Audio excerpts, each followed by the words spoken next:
আর মাছের আলু বেগুনের কালিয়া রান্না করার জন্য আর মাছগুলো একটু সর্ষের তেল দিয়ে হলুদ নুন মাখিয়ে ভেজে রেখা তোলা আছে।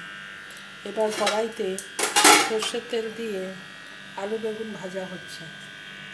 আর মাছের আলু বেগুনের কালিয়া রান্না করার জন্য আর মাছগুলো একটু সর্ষের তেল দিয়ে হলুদ নুন মাখিয়ে ভেজে রেখা তোলা আছে। এবার কড়াইতে সর্ষের তেল দিয়ে আলু বেগুন ভাজা হচ্ছে। কষানো মশলার মধ্যে ভাজা মাছগুলো দিয়ে দেওয়া হয়েছে, দিয়ে একসঙ্গে সমস্ত কষানো হচ্ছে।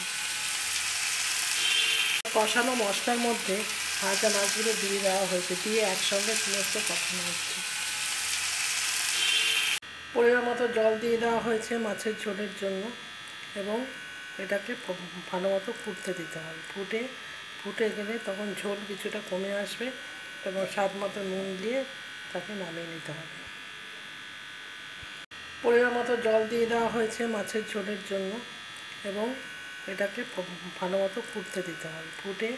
ফুটে গেলে তখন ঝোল কিছুটা কমে আসবে এবং স্বাদ মতো নুন দিয়ে তাকে নামিয়ে নিতে হবে।